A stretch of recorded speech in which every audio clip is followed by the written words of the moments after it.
interessante para as pessoas que estão aqui com a gente, para elas ligarem as câmeras, né? O que que vocês preferem, meninas? Que a gente se veja? Acho que é mais, dá menos essa sensação solitária dessa virtualidade dos encontros, né? Todas que puderem ligar as câmeras. Nós combinamos a seguinte dinâmica: cada uma dessas mulheres incríveis que aceitaram estar aqui com a gente, a quem a gente agradece, inclusive, pela participação. Cada uma vai ter um tempinho de 20 minutos para fazer uma primeira fala e depois a gente, até 20 minutos, né? Não necessariamente exatamente 20 minutos, e depois a gente abre para perguntas, para comentários, para interação e participação da galera e para o debate entre elas também, né, para se questionarem e comentarem coisas. Eu sempre organizo as coisas assim, meio ordem alfabética e tal, então não sei se entre vocês fizeram alguma combinação diferente, tem alguém que prefere começar, está mais desenvolta, está mais na onda de dar início ao papo. O que vocês preferem, meninas? A gente tinha conversado das meninas começarem, né? Se apresentarem os trabalhos e de eu ficar para o final para a gente juntar todas essas informações que elas trazem junto com esse espaço do fazer artístico. Tá ótimo, como vocês preferirem, então. Pode ser. Eu posso começar. Ou você, Jéssica, o que você prefere? Pode começar você. Então tá. Eu começo tranquilamente. Primeiro eu quero agradecer, né, o convite, a indicação da Aline. Obrigada pelo espaço, por poder estar aqui falando sobre um tema extremamente necessário, importante, sobre o meu corpo também, sobre a minha experiência de vida, né? Eu vou falar em primeira pessoa, vou falar em cima da minha pesquisa de doutorado, que eu defendi esse ano em janeiro, vai fazer 6 anos que eu estou estudando, debruçada no corpo gordo, além das minhas experiências como mulher gorda. Sou uma mulher branca, bissexual, moro na Chapada dos Guimarães, e a partir dessa experiência que eu vou falar. Então, eu queria falar sobre o corpo gordo feminino como resistência, porque como é em primeira pessoa, né? Isso não quer dizer que a gente também não está falando dos homens. Estamos, mas a partir do feminino que eu proponho essa reflexão. Então, eu vou falar em cima de um texto que eu escrevi há um tempo, acho que foi 2018, se eu não me engano, que se chama O Corpo Gordo Feminino como Resistência. Ele foi publicado no Todas Fridas. O link as meninas vão colocar aí para vocês no bate-papo, para quem quiser se aprofundar no tema e ler. É um texto que eu trago bastante autores que falam sobre o corpo para eu chegar onde eu quero chegar. Eu não vou ficar me aprofundando muito nos autores. Quem quiser, leia, né, o texto, acho que fica melhor. Mas eu queria começar a falar sobre o corpo, né? O corpo como um locus de poder, que o Foucault diz isso, né? Que o corpo ele é um tema central do poder. Ele diz assim, ó, o certo é que as redes do poder passam hoje, naquela época, né, pela saúde e o corpo, mas tem tudo a ver com hoje. Antes passavam pela alma, agora é pelo corpo. Então, por esse motivo, a gente entende que o corpo ele é revestido de significados e interpretações. Então, o corpo é como se ele fosse um cartão de visita, né? Que quando eu chego nos lugares, socialmente, todas as pessoas olham para os nossos corpos e dependendo do que o meu corpo significa naquela sociedade, na história e tudo mais, automaticamente eu faço uma avaliação dele. Então, quando chega uma mulher gorda, do meu tamanho, em algum lugar, sempre as pessoas que vão me olhar, sempre vai disparar um preconceito sobre quem eu sou, né? O que é um corpo gordo na nossa sociedade hoje? É um corpo doente, falido, né? É um corpo feio, é um corpo de uma pessoa que não se cuida, porque a gente sabe que na nossa sociedade o cânone da beleza, da saúde, isso não quer dizer que eu estou concordando, tá, gente? Só estou fazendo uma análise aí da sociedade que a gente vive. É um corpo branco, magro, então quando a gente sai dessa concepção, automaticamente a gente já acessa a doença, ao inferior, ao feio, ao que não está bom, precisa ser melhorado. Tem um cara, um sociólogo que chama Fischler, ele é um francês, que ele vai falar que a gente vive numa época, numa sociedade lipofóbica. O que significa isso? Significa que a gente tem obsessão por magreza e uma rejeição horrível, maníaca, pela gordura. Então, a pessoa gorda, socialmente, ela vai representar algo que está muito inadequado, uma imagem aí ruim, negativa. A nossa cultura, ela valoriza a magreza como algo muito legal, algo muito bom, e, ao contrário, ela transformou os corpos gordos num símbolo de falência moral. Uma pessoa gorda é vista na sociedade como falência moral. O que significa isso? Significa que é um corpo que errou, que não se cuidou, que não merece respeito. Esse é o corpo gordo visto pela sociedade, por todos nós. E quando a gente fala isso, dessa imposição, dessa padronização de um corpo bom e de um corpo ruim, a gente está falando que existe aí um estigma que se chama gordofobia, que é algo que está dentro da nossa estrutura social, a forma como a nossa sociedade se organiza, a forma como a sociedade vê os corpos. Então, a gordofobia, ela é um preconceito, um estigma, que ele é cultural, estrutural e institucional. Ele está em todos os lugares, inclusive nos lugares que deveriam ser lugares de proteção, lugares seguros, como a família, né? Como a saúde, como a educação. Então, a gordofobia, ela é um estigma, uma discriminação que vai acontecer no cotidiano das pessoas gordas, todos os dias. Inclusive, as próprias pessoas gordas, muitas vezes, são gordofóbicas por fazer parte dessa estrutura da gordofobia. Então, a gente está falando aí de um preconceito, de um estigma que vai além da gente querer ser ou não ser. Ele faz parte de como a gente vê o mundo. Isso não quer dizer que a gente não possa ressignificar isso. A gente pode, mas a partir do momento que a gente percebe isso, principalmente dentro de nós. Então, todos nós aqui somos gordofóbicos, inclusive quem está no ativismo também. A gente está lutando contra isso, ressignificando isso. A gente avança, às vezes a gente volta, a gente avança, a gente volta, mas é importante saber que ele é tão profundo e tão estrutural que não dá para dizer eu não sou gordofóbico, sabe? Porque quando a gente diz isso, a gente está negando algo que existe dentro de nós. O legal é aonde isso está dentro de mim, né? Eu identificar a gordofobia dentro de mim para que eu consiga ressignificar. Então, dito isso, né, pensando aí como que esse corpo gordo é visto socialmente, tudo que ele passa, porque se é um estigma estrutural, é um estigma que a gente sofre da hora que a gente acorda, da hora que a gente vai dormir, às vezes, muitas vezes ao dia, todos os dias. É um inferno ser pessoa gorda no mundo, tá? Então, você vai na padaria, o padeiro já te olha com cara de nojo. A caixa olha e fala, essa gorda vai comer pão.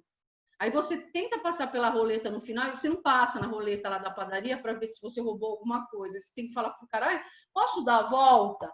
Aí você vai pegar um transporte para ir para o trabalho e aí você não entra dentro do transporte. Enfim, é um estigma, é um preconceito que cotidianamente vai humilhando e vai mostrando para esses corpos, para mim, para as outras pessoas gordas, que a gente não tem o direito de viver, que a gente não tem o mesmo direito que outras pessoas têm de pegar um transporte, de usar uma roupa, de viajar, de ir no médico e ser tratado com dignidade e respeito, enfim. Então, dentro disso, dessa discussão que vocês... Claro, eu estou resumindo para caramba, né, gente? 20 minutos. Você perceba o quanto isso é estrutural, profundo. Eu falo que a gordofobia é tipo uma cebola. Você vai tirando camadas, tem camadas que você enxerga na hora, tem outras que você não enxerga, tem outras que são transparentes. E quanto mais camadas você vê, mais camadas surgem. Porque a gordofobia é foda, porque ela é disfarçada de amor. Eu amo tanto ela, por isso que eu quero que ela emagreça. Eu gosto tanto dela, por isso que eu quero que ela diminua o corpo. Então, é um preconceito disfarçado de amor, de saúde. Eu só estou falando isso por causa da saúde dela, né? De cuidado. Eu gosto, eu cuido dela, é minha filha, é minha irmã, é minha amiga, poxa. Então, a gordofobia... que ela está ali, naquela atitude. Por ela vir disfarçada aí de cuidado, de amor, de carinho, de saúde e tudo mais.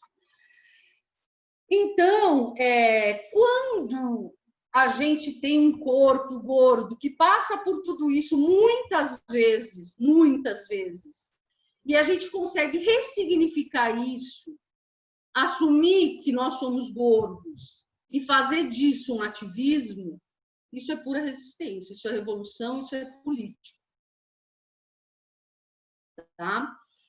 Então, quando esse corpo ele se coloca como uma arma política para que a gente reveja a forma como a gente trata esses corpos, como a gente cuida desses corpos, como a gente vê esses corpos, é um corpo que resiste, é um corpo que, inclusive, rompe a subjetividade capitalística, porque a subjetividade capitalística seria que nós, pessoas gordas, fizéssemos bariátricas, regimes, não importa a que preço, não importa, o que importa é você estar magro, não importa se você vai se mutilar, não importa se você vai ficar vomitando, não importa se você tomar remédio e te dar um piripaque no coração, não importa. O que importa na sociedade capitalística é que você emagreça, consuma e emagreça. Se você tem pressão estética, que é diferente de gordofobia, eu vou falar disso que também é legal, a pressão estética todos nós sofremos, gordos, magros, brancos, amarelos, verde, azul, qualquer um sofre, porque a gente vive numa sociedade onde o que é padronizado a gente nunca alcança, a gente sempre está lutando, a gente sempre está inconformado com o nosso corpo, né? Alguma coisa nossa não está legal, ai, não é legal, ai, preciso melhorar. Isso daí faz parte de como o sistema funciona, porque se eu não estou conformado, eu compro, eu consumo, eu não estou legal, né? Então, isso é pressão estética, todo mundo sofre. A gente, gordofobia é outra coisa. Gordofobia é aquilo que eu falei para vocês, perde direitos básicos, né? Perde acessibilidade, desumaniza essas pessoas. Então, mediante a isso, esse corpo gordo assumido, que entende essa estrutura capitalística em cima do nosso corpo, que transforma dores em luta, é resistência. E eu digo que rompe a subjetividade capitalística porque rompe o meu destino, que seria fazer uma bariátrica, que seria estar fazendo regime. Eu nem estaria aqui agora. Eu nem teria esse cartaz lute como uma gorda agora. Eu nem seria amiga da Jéssica, veja você. Da Aline, eu nem saberia que ela existisse. Inclusive, eu ia ver ela e ia falar assim, olha que gorda, querendo fazer arte, gente. Gorda, ela faz arte, porque é assim que a sociedade pensa. Então, romper com isso, olhar para o seu corpo e entender que cada corpo aqui tem uma história única. Ninguém tem a sua história e ninguém tem a minha história. E a minha história é foda. E a sua história também é foda. É romper com essa subjetividade. E é transformar o seu corpo como corpo político, ainda mais se for uma mulher. E a gente sabe que o nosso corpo não é nosso, né? A gente sabe que existe aí um acesso público ao que a gente deve ou não fazer com o nosso corpo, multiplica isso por 1000 para um gordo, para uma mulher gorda. Então, tem um cara, um italiano, que chama Lazzarato, que ele vai falar sobre o acontecimento, que é um encontro, algo que acontece quando você rompe os padrões do capitalismo. Então, todo dia a mulher acorda às 5 horas da manhã, faz a marmita, toma banho, coloca a calça, pega a carteira, sai na rua, toma o ônibus, paga o ônibus, desce do ônibus, entra no trabalho, trabalha todo tempo, chega na hora do almoço, come a sua marmita, limpa a sua marmita, sabe? Esse ritmo capitalístico que todo mundo tem, quando você rompe esse ritmo, no nosso caso é romper o padrão do corpo, acontece algo que ele chama de acontecimento, que você consegue propor uma revolução micropolítica na sociedade capitalista. Então, o ato de criar um corpo gordo, que é visto como ruim, inferior, péssimo, em algo poderoso, que produz, que é criativo, que escreve, faz tese, dança, escreve poesia, tira roupa, sei lá mais o quê, usa roupa, tira roupa, usa roupa que não foi feita para ele. Enfim, um corpo que se coloca de uma outra maneira no mundo, nesse mundo, é um corpo que resiste. É um corpo que rompe, que revoluciona. É um corpo revolucionário, desobediente. Nossos corpos são desobedientes. Então, falando sobre isso, eu estou falando em primeira pessoa, né? Uma experiência que eu também vivo. Eu sou uma pesquisadora ativista, eu me considero artivista, porque eu tento o que eu faço vire arte, que a minha luta seja arte, então que a minha tese seja arte, escrita em primeira pessoa, que eu traga poesia, que eu trago uma maneira de reconectar-se com outras pessoas. Então, esse corpo aqui, que está quebrando essa normatização dos corpos magros como único, valorizado e tudo mais, é uma proposta de despertar uma discussão sobre isso. Um outro lugar, não aquele escolhido por um grupo de pessoas, né, no qual trazem um saber colonial, branco, heteronormativo, onde o meu corpo não se encaixa mais. É perceber isso, né, é propor uma outra coisa. E isso não estou falando de empoderamento no sentido, estou falando de empoderamento intelectual. Não estou falando de autoaceitação, isso faz parte, é óbvio, mas não é isso, tá? Não adianta eu lacrar 5 horas ao dia com fio dental, com a minha bundona na tela, falando, olha como eu sou gostosa, galera. Não é isso, é outro papo, tá? É romper mesmo e não repetir, porque às vezes a gente acha que lacrar, não que eu seja contra lacrar, a gente tem mais é que lacrar mesmo. Mas o que eu acho que a gente tem é que, a proposta, né, é que a gente tem que trazer uma nova configuração desse corpo na sociedade. E ocupar esses espaços, mostrar que o mundo é nosso e propor, o mais importante, um outro modo de ser e estar no mundo. Mostrar que existem outras corporalidades. Quebrar esses padrões e se libertar dessa subjetividade onde só o corpo magro, branco, malhado é possível. Eu vou parar por aqui. Espero que vocês tenham entendido qual é a proposta. Eu tentei trazer o que é a gordofobia, quanto ela é foda, e qualquer mulher gorda que entenda isso e se proponha a estar no mundo como ela é, com o corpo que ela é um corpo que resiste, é um corpo... Às vezes eu até penso assim, mesmo aquela mulher gorda que ela não entendeu isso, que ela não sacou isso, que é a maioria, porque eu, a Aline, algumas ativistas que eu estou vendo aqui, a Annalise, tal, Jéssica, a gente já sabe, a gente já tem um conhecimento sobre isso. Mas mesmo aquela mulher da periferia ou não, que não sabe sobre isso, ela também tem um corpo resistente. Porque ela não consegue emagrecer, de alguma maneira ela vai ter que arrumar ferramentas de sobrevivência. Certo?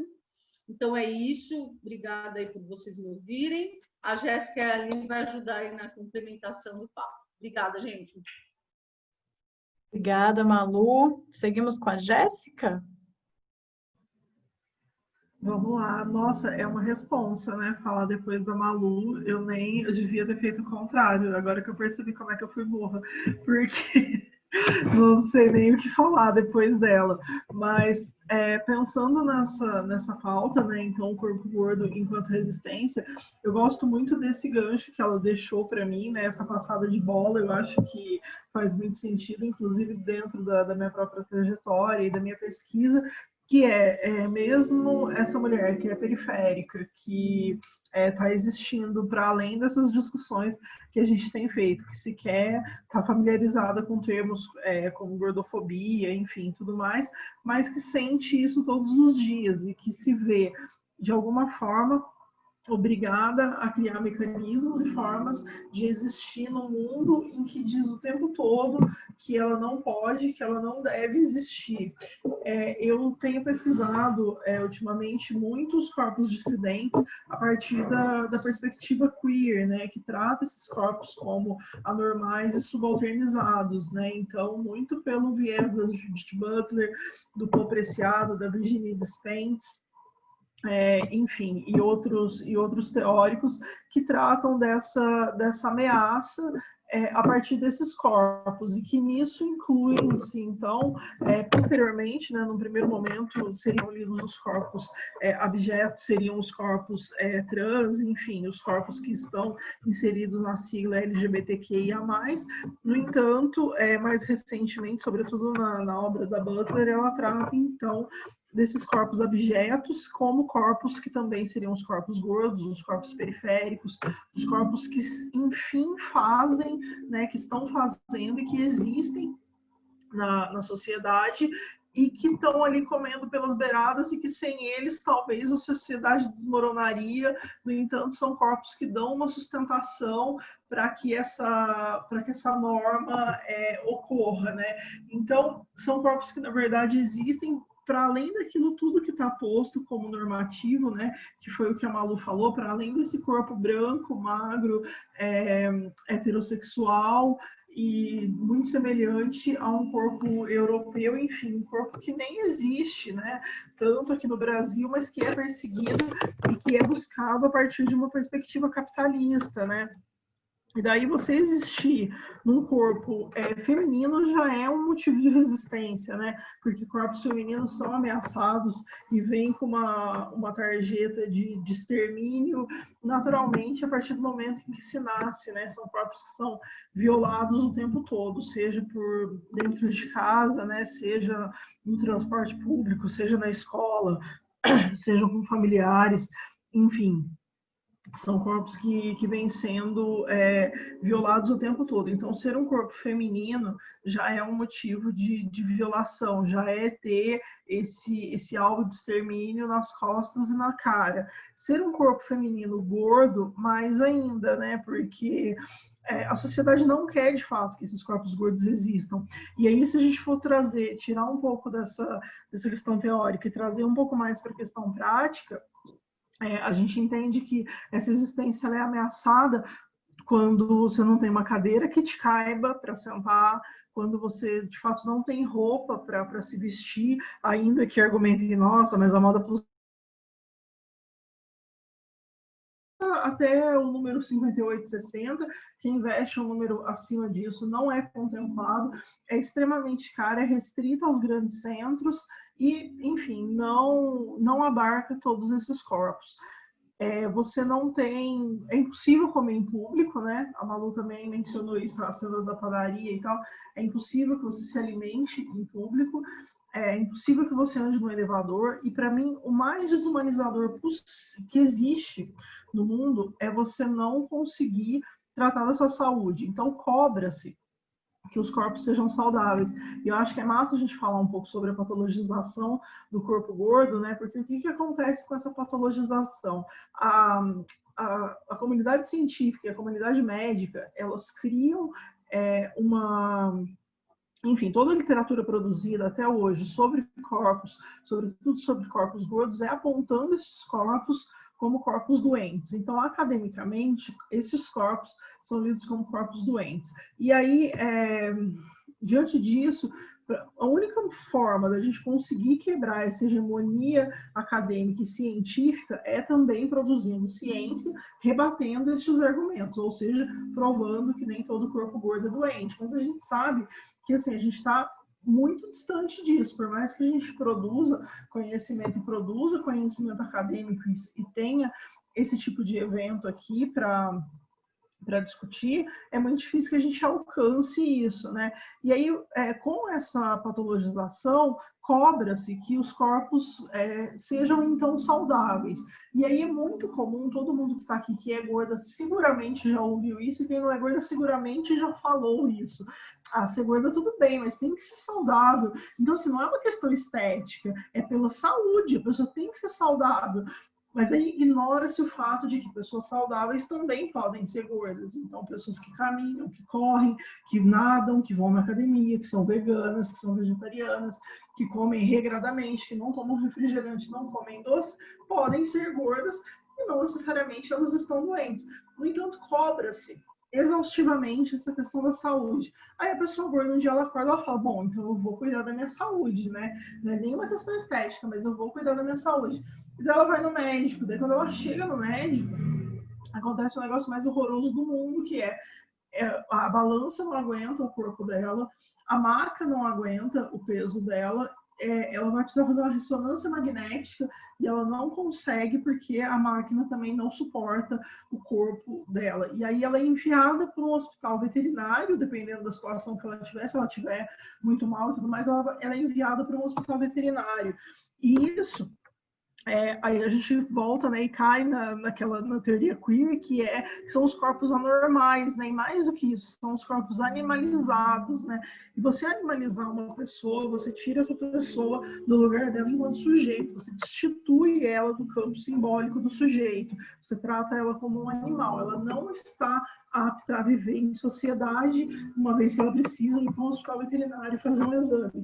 E isso é insano de violento, na mesma medida em que se cobra que este corpo seja um corpo saudável. E como é que você vai ter um corpo saudável se quando você busca a instituição responsável por isso, você não consegue sequer ser atendido? E isso vai gerando um isolamento dessa pessoa, né? Isso vai gerando esse extermínio, que pode terminar com autoextermínio, ou seja, um suicídio, porque a pessoa se deprime, ou ela fica extremamente isolada.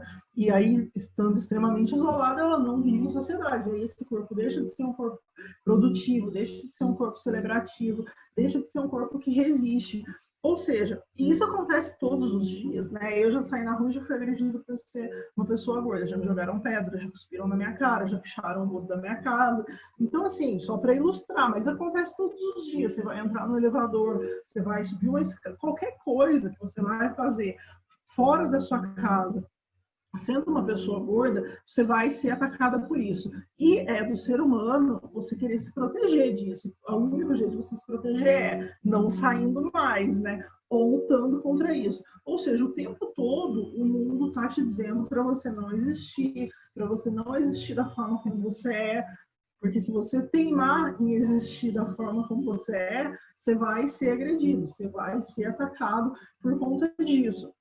E ainda dentro daquilo que eu estava falando da patologização desse corpo gordo, quando a comunidade médica e científica valida argumentos como esse, com base numa medida que é extremamente ultrapassada, que seria o IMC, você não só dá subsídio discursivo para que a gordofobia seja praticada o tempo todo contra esses corpos, como você também valida uma prática de extermínio, tal qual era feita a prática da eugenia no Brasil, que lia pessoas pretas como pessoas inferiores, ou seja, lia essas pessoas com genes inferiores ao das pessoas brancas, e isso justificava uma purificação da raça, isso justificava um tratamento desumano para esses corpos pretos, a escravidão, e isso eu estou falando de coisas, sei lá, de 70 anos atrás, até o governo do Getúlio Vargas, isso acontecia no Brasil. Então, não estou falando de uma coisa que está super distante da nossa realidade, não. Isso acontecia pós-abolição, inclusive. Então, e isso acontece todos os dias com os corpos gordos, né? A partir do momento que a comunidade científica e médica valida isso, lucra zilhões com cirurgias bariátricas, com venda de medicamento para emagrecimento, com venda de produtos para beleza e tudo mais, com procedimentos estéticos que não só a mutilação desses corpos. Ou seja, existe toda uma indústria capitalista que se move para além disso. E está vivendo no mundo de hoje, de 2020, está inserido nesse mundo, né, brechas no sistema, para conseguir resistir e se fortalecer a partir disso. É muito difícil, né? Eu acho que a pessoa que vai falar depois de mim vai falar um pouco sobre arte e cultura. E eu acredito muito na força da arte e da cultura, na produção artística e cultural como uma forma de resistência a partir disso, porque esteticamente você consegue chamar atenção para isso de uma forma dialética, que não só, enfim, dando aula ou falando para um número muito restrito de pessoas. Acho que você consegue abranger e falar para mais pessoas. E eu acredito muito nessa perspectiva de ruptura, né? De criar outras fontes. E a primeira possibilidade de ruptura seria uma ruptura com o capitalismo, né? Então, seria negar o capitalismo como estilo vigente econômico e passar a praticar um outro tipo, nem que seja numa pequena rede, enfim, numa pequena comunidade, mas parar de se alimentar disso, parar de se alimentar desse tipo de conteúdo, desse tipo de notícia, parar de reforçar esses estereótipos, parar de reforçar o estigma, porque cada vez que a gente faz isso, a gente reforça esse estigma, né? Então, toda vez que você compara com a saúde, que você usa argumentos científicos para rebater e para conseguir justificar a própria gordofobia e tudo mais, você vai ao encontro disso. Então, eu acho que a gente precisa ser capaz de produzir o nosso próprio conhecimento, seja academicamente ou não, mas que cause essa ruptura, que quebre com o sistema padrão vigente, que não dependa dele para existir, né? Então, meio que fazer uma celebração daquilo que estão nos atacando. Então, assim, eu não posso ser uma pessoa gorda, então eu não só vou ser uma pessoa gorda, como eu vou ser uma pessoa gorda que é um cavalo de Troia nessa sociedade que não me quer. Então, eu vou existir, eu vou ocupar espaços de poder, então sejam esses espaços políticos, ou espaços acadêmicos, ou espaços artísticos e tudo mais, mas eu vou resistir existindo, né? Porque só existir já é absurdamente exaustivo para uma pessoa gorda, né? Quando a gente fala em resistir, é quase risível, porque a gente resiste o tempo todo, desde que a gente se entende como pessoa gorda, né? Tem uma amiga minha que é uma escritora, ela chama Lorena Otero, e ela me falou uma frase que é de uma palestrante de TED Talks, que eu esqueço sempre o nome, mas ela falou, essa mulher, ela é uma mulher gorda, e falou numa das palestras, que um corpo gordo que não se desculpa, ele enlouquece as pessoas. E eu acho que essa perspectiva é a perspectiva ideal para a resistência, né? Então, você não se desculpar por ser uma pessoa gorda e você existir nesse mundo, fazendo tudo aquilo que você tem vontade de fazer, claro que guardadas as devidas proporções daquilo que você pode fazer ou não no seu dia a dia, mas conseguir existir a partir daí, conseguir se afirmar a partir daí, conseguir elaborar uma outra possibilidade de luta, afirmando esse estigma que te nega. Eu acho que essa afirmação da diferença, né, essa afirmação do que seria abjeto, do que seria subalterno, do que seria feio, do que seria repulsivo e tudo mais, no final das contas, a nossa grande libertação, né? Porque a partir do momento que você está inserido, e isso foi criado, né? Agora, por exemplo, o nome obesidade é uma invenção médica, é um termo médico inventado só para patologizar esses corpos gordos, né? Isso não necessariamente pessoas gordas têm um problema de saúde, né? E o termo obesidade se refere a pessoas que têm problemas de saúde. Então, eu acho que a gente, sei lá, para mim, pelo menos, né, eu que sou jornalista e tudo mais, uma das principais formas de combater isso, de resistir, é tentar combater o discurso gordofóbico, né? A gente sabe que as opressões se dão antes de qualquer coisa no discurso, né? O discurso é sempre muito potente e a gente é cercado de um discurso que é gordofóbico o tempo todo, e não só um discurso, mas uma sociedade que age gordofobicamente e que não é criminalizada por isso. Não existe nenhuma lei que criminalize, tal qual existe uma lei que criminaliza o racismo, que criminaliza a LGBTQI-fobia.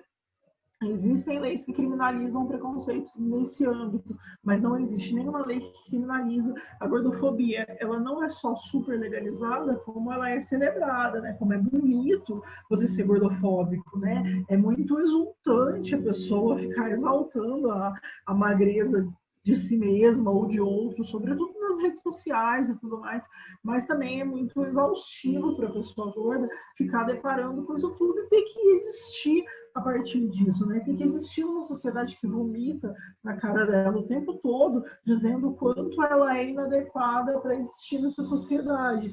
E aí ela não só precisa estar ali existindo, como resistindo e criando rotas de fuga para isso. Mas eu super acredito que essa rota de fuga, na verdade, é uma rota de encontro, né? Que é uma rota de se afirmar a partir dessa negação, de fato enlouquecer as pessoas, né? De fato se apropriar desse estigma e discursivamente conseguir mudar isso, né? E discursivamente conseguir questionar essa norma que está posta. Eu acho que é isso, para não me estender muito também, para dar espaço para a Aline falar e para a gente conseguir debater em grupo. Pode ser?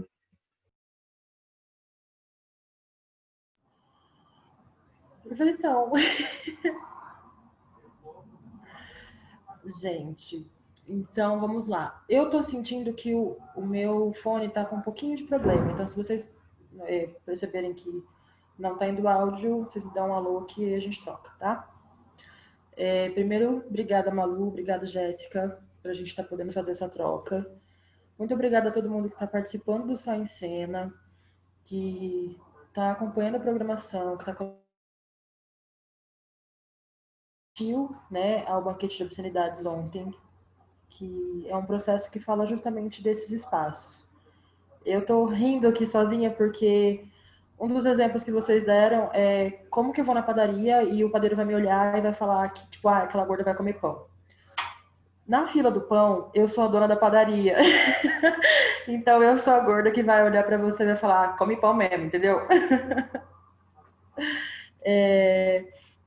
E geralmente sou a gorda que é olhada, tipo, meu Deus, você tá desse tamanho porque você vive numa padaria. Então era disso que eu tava morrendo de rir ali agora há pouco. Eu queria dar uma complementada. Enquanto as meninas foram falando, eu também fui anotando algumas referências aqui que, enfim, conforme a gente vai estudando, conforme a gente vai pesquisando e vai descobrindo as nossas referências, não só teóricas, mas referências de vida, referências de vivências, a gente percebe outros caminhos possíveis. Porque uma coisa é quando você começa um diálogo do zero e você é a pessoa gorda que tem que explicar para outra pessoa o porquê que você não consegue sentar naquela cadeira, ou porquê que você não se sente bem naquele espaço, porquê que não é confortável.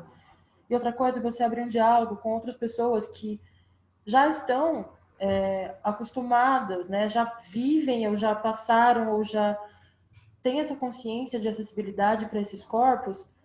E então o diálogo sai de um outro espaço, ele parte para um outro tipo de de desenvolvimento, né? Não que um seja melhor que o outro, porém, às vezes a gente cansa de ser a única pessoa gorda e ter que ficar sempre reafirmando esse espaço de acessibilidade. Então, enquanto as meninas falavam, eu não sei se vocês conhecem, eu também tenho conhecido há pouco, o Eric Cusiol, que ele se denomina nutricionista gordo, o arroba dele, e ele fala justamente sobre essa questão entre gordo e obeso, né?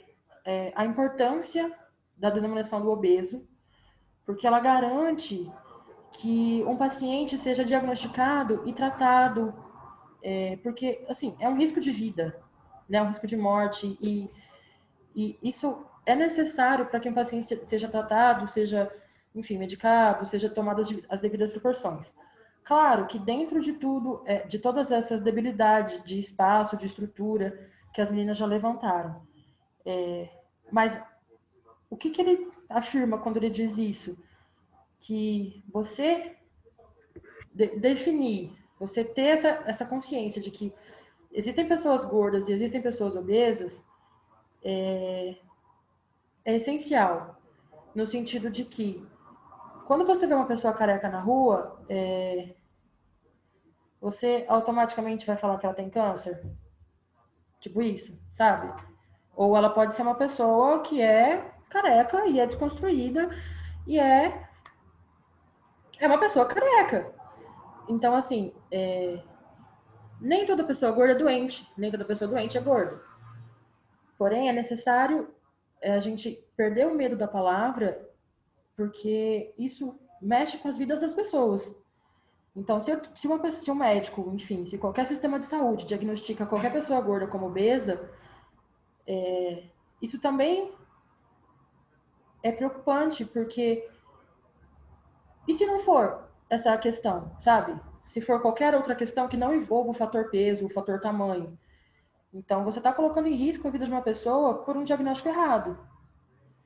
É um assunto, né? É um ponto de vista que eu também estou entrando recentemente, então, para mim, ainda estou conseguindo entender essa separação que ele fala, né, entre gordo e obeso, mas foi um apontamento interessante que eu lembrei durante a fala das meninas, que eu acho que a gente vale prestar atenção também, porque isso afeta as nossas vidas, e não só as nossas vidas, mas milhares de pessoas que são colocadas em risco diariamente. Dito isso, eu também queria levantar uma outra referência, que é a Lucrécia Masson, que ela é de Madrid, ela é artista, ela é pesquisadora também, e ela esteve recentemente no Brasil. A gente fez um evento aqui na UEM, né, sobre corpo gordo, corpo sapatão, para discutir essas vivências, e ela veio para participar desse nosso evento. E uma das coisas que ela levantou, eu estou citando ela, né, pode ter outras pessoas que falam sobre, mas foi com ela que eu tive o primeiro contato nessa ideia de público e privado, no sentido de que a pessoa gorda não consegue emagrecer. Essa é uma ideia que tira uma responsabilidade pública e joga ela para um indivíduo. Então, existem inúmeros fatores que estão interligados e que são responsáveis, direto ou indiretamente, por essa condição, vamos dizer assim, por falta de uma palavra melhor. Mas você joga toda essa insatisfação, toda essa incapacidade em um indivíduo que já está sofrendo pela pressão de ser e existir dessa maneira, numa sociedade que não tem respeito nenhum por esses corpos. Então, tanto assim, né, para os nossos olhares, conforme a gente vai se policiando para evitar esses tipos de argumentos, de pensamentos, de posicionamentos, mas tanto para um viés maior, um viés estrutural, um viés político, socioeconômico, a gente está numa sociedade onde tudo tem que ser muito rápido, onde você tem uma rotina maluca, que não tem tempo de se cuidar, no sentido de, sei lá, parar, escovar os dentes com calma, ter um tempo de sentar dentro desse sistema de trabalho, mercado. e você joga para, vamos pegar, por exemplo, a figura da mulher, a figura feminina, para essa figura que já tem um acúmulo de função, né, que entre tudo, todos os acúmulos que ela já tem, ela ainda tem que ser responsável pelo fracasso dela, ou de um filho, de um marido, da família, enfim, de não conseguir ter uma boa saúde, de não conseguir emagrecer. Então, você cria muitos ruídos e muitos atritos quando tira essa responsabilidade política, essa responsabilidade pública e joga ela para o indivíduo. E dentro disso, não me recordo agora, acho que foi a Malu que falou, sobre a importância da gente entender que é gordofóbico. Mesmo nós, assim, ativistas, galera que pesquisa, que está aí colocando a cara, eu acho que isso é muito importante, e não só gordofóbicos, todos somos, sim, racistas, transfóbicos, gordofóbicos. A questão não é ser, a questão é o que fazer com isso, entendeu? Como se posicionar a partir de então, porque a gente vem de uma vivência, a gente vem de uma estrutura social que tem tudo favorável para que isso continue acontecendo. Então, como se posicionar, ou como se policiar, ou mudar essas estruturas para que a gente passe a perceber esses pequenos lapsos e passe a não reproduzir mais, passe a pensar, dialogar e mudar aos poucos nessa questão de micropolítica, né? Essas vivências e como isso afeta tanto a nossa maneira de pensar quanto a das pessoas ao nosso redor. Eu tava brincando com essa coisa de ser dona da padaria, porque quando eu entrei na arte, faz uns 6, 7 anos, eu não tinha referência nenhuma. Tanto é que quando eu vejo o trabalho da Malu, o trabalho que a Jéssica vem fazendo e tantas outras, é muito incrível ter mulheres latino-americanas, brasileiras, que você pode dialogar, que você pode citar, que estão dentro de um contexto mais próximo do meu, do que, sei lá, recorrer a homens de 100 anos atrás, que falam de uma sociologia, que falam de uma epistemologia que é interessante, faz sentido, mas ao mesmo tempo não chega na onde a gente está atualmente. Então, eu tive muita dificuldade de encontrar esse ponto de partida, né, de ter tanto referência visual, estética, e um dos primeiros gatilhos que eu tive foi realmente partir do contra. Então, pegar tudo que eu não posso fazer, tudo que me disseram que não é para o meu corpo, que não é para minha vivência, que não é para minha existência, e fazer o contrário. Assim, não é uma regra, né? Vai do modo de existência de cada um. Porém, para mim, era uma forma de entender artisticamente o que eu estava fazendo. Descobri depois que isso tem um nome chamado Performance Arte Vida, que é trazido pela Ludmila Castanheira, que é um tipo de pesquisa que você vem trazendo, você tira o espaço artístico e leva ele para o cotidiano. Então, pensando com viés de provocar, com viés de mudar essa estrutura, de causar essa rachadura no contexto diário, sair com uma barriga de fora, sair com vestido de listra, coisas básicas, sair comendo, andando na rua. Eu sei que isso fere muito o psicológico, muito a vivência de algumas pessoas. A minha também feria, mas para mim, enquanto pesquisa artística, foi muito interessante e importante esse conceito de me colocar confortavelmente nesses espaços onde eu não poderia estar. E a partir disso, trabalhar com a reação das pessoas, trabalhar com a construção de imagens e tudo mais. Eu estou dizendo tudo isso para quê? Porque eu acho que, né, eu vim desenvolvendo essa linha de pensamento recentemente, porque nós que estamos na linha de frente, né, tanto pesquisando, independente da área que seja no ativismo, seja na arte, seja como influenciadoras,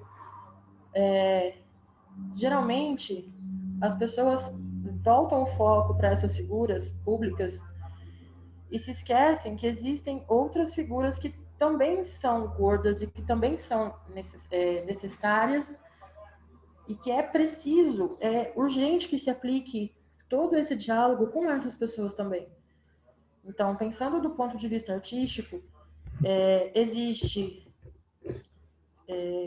por exemplo, pegando o contexto da cena de Maringá, existe eu que estou aqui fazendo um trabalho para discussão de gordofobia, estou sempre trabalhando com performance, desenvolvendo um histórico de ação, desenvolvendo público, né, não só na região, mas também com essa rede de contatos e de trocas. E também existem profissionais gordos, gordas, gordos que estão ali, que cantam, que dançam, que fazem balé, que trabalham na produção, que estão construindo esses espaços, que são os apoiadores e que também necessitam dessa estrutura de vou caber numa cadeira de teatro, de sou uma pessoa gorda, então assim, se você, dependendo como é que for, se você tiver num espaço que não tem acesso, não tem um elevador, só implica em deixar essa pessoa desconfortável, em não ter um acolhimento para essa estrutura, em não reconhecer que essa é uma pessoa gorda e que ela precisa de alguns pontos de acessibilidade, né? Tanto isso, sei lá, desde básico de usar um banheiro, ter uma rampa que facilite, sabe, coisas muito muito primárias assim. Então, eu acho que para além desse olhar é muito lindo, é muito bonito, é muito forte, é potente. Concordo e com todos os méritos, porque é um puta de um trabalho difícil, porque assim, a desconstrução, pelo menos do ponto de onde eu vejo, ela é uma coisa diária e constante. Então, não é porque você tá aqui, sei lá, vamos pegar o trabalho de ontem, por exemplo. Tô lá, pelada na frente de profissionais, trabalhando com questões relacionadas ao feminino, à vagina, ao comer, né, esse ato de comer em grande quantidade de muitas coisas, que é fácil ou que eu não tenha as mesmas noias, os mesmos processos de autoafirmação, de cobrança, entendeu? São coisas que diariamente a gente vai desconstruindo e a gente vai tirando a culpa das nossas costas e entendendo essa estrutura política que ela tem e aos poucos, né, criando esse ambiente de não se sentir culpada, conseguindo estruturar um diálogo, conseguindo estruturar um espaço confortável de existência. E esse outro espaço desses profissionais, né? Eu estou dizendo exemplos da área da arte, mas em todas essas áreas. Então, é necessário prestar atenção. Para além de você chegar nessa pessoa que é uma pessoa pública, uma pessoa famosa que você admira, e falar para ela, pô, eu gosto do seu trabalho, consigo entender tal coisa, se você rechaça a pessoa que está ali te atendendo, as pessoas que têm a sua vivência dentro de casa, porque também são pessoas gordas e também têm essas necessidades. Então, acho que é interessante a gente começar a prestar atenção nesses olhares.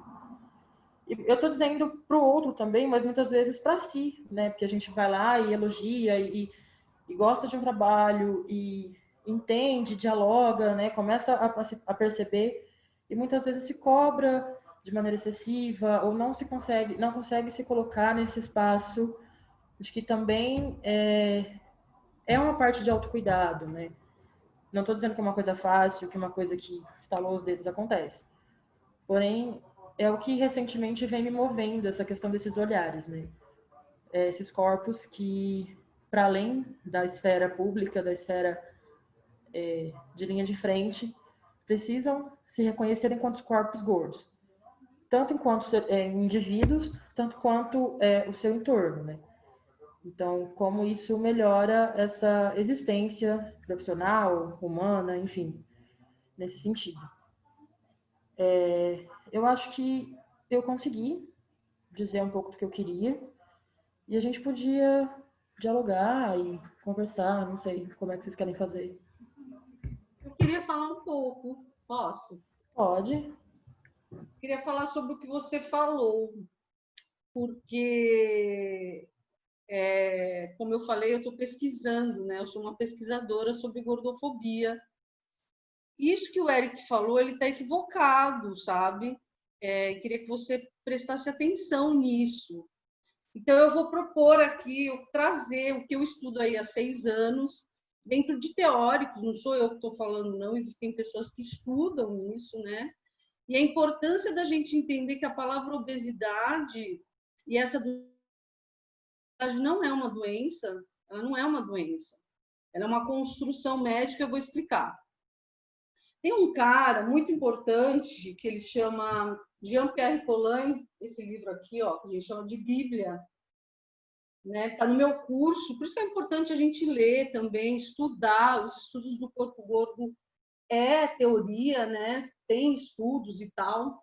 Ele é um antropólogo da alimentação e ele traz nesse calhamaço aqui um estudo sobre o que é a obesidade, como que ela foi construída, como que ela surgiu.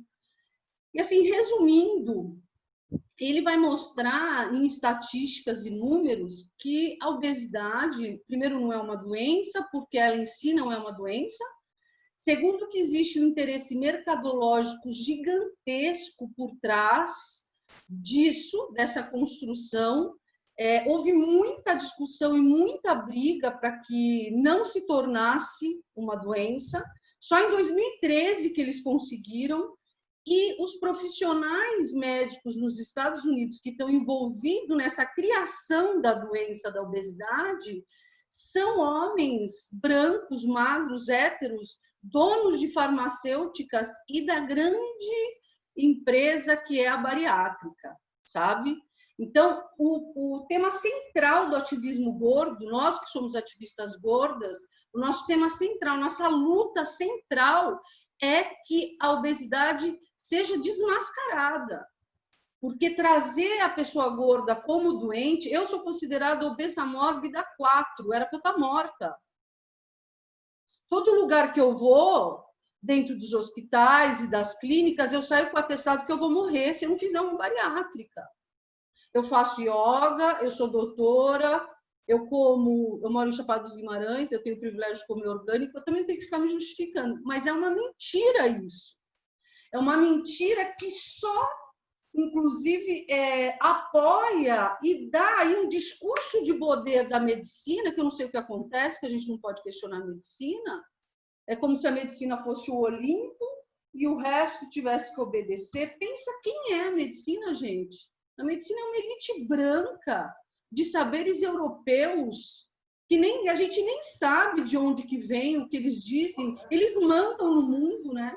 Se a gente parar agora, tudo aqui que a gente está fazendo é em torno desse discurso médico. A forma como eu sento na cadeira, a forma como está organizada a minha mesa, a água que eu tenho que beber, a roupa que é, né, o ventilador para eu não passar calor, tudo é organizado em cima desse discurso de poder médico. Então, a obesidade, ela não existe. Ela é uma criação na qual ela tem matado pessoas gordas. Inclusive, tem estudos já mostrando isso.